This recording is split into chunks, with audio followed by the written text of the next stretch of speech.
নমস্কার। আজকের আবৃত্তি ফুল ফুটুক না ফুটুক, কবি সুভাষ মুখোপাধ্যায়।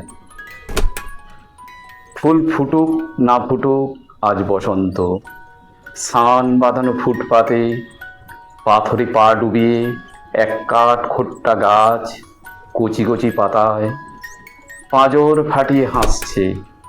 ফুল ফুটুক না ফুটুক আজ বসন্ত। আলোর চোখে কালো ঢুলি পরিয়ে তারপর খুলে মৃত্যুর কোলে মানুষকে শুইয়ে দিয়ে তারপর তুলে যে দিনগুলো রাস্তা দিয়ে চলে গেছে যেন না ফেরে। গায়ে হলুদ দেওয়া বিকেলে একটা দুটো পয়সা পেলে যে হরবোলা ছেলেটা কোকিল ডাকতে ডাকতে যেত, তাকে ডেকে নিয়ে গেছে দিনগুলো।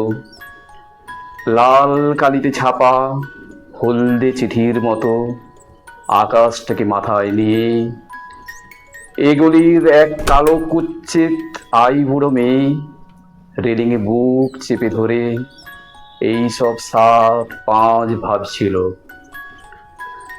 ঠিক সেই সময় চোখের মাথা খেয়ে গায়ে উড়ে এসে বসলো মরণ, পোড়ার মুখ লক্ষ্মী ছাড়া প্রজাপতি। তারপর দড়াম করে দরজা বন্ধ হওয়ার শব্দ, অন্ধকারে মুখ চাপা দিয়ে দড়ি পাকানো সেই গাছ তখনও হাসছে। নমস্কার।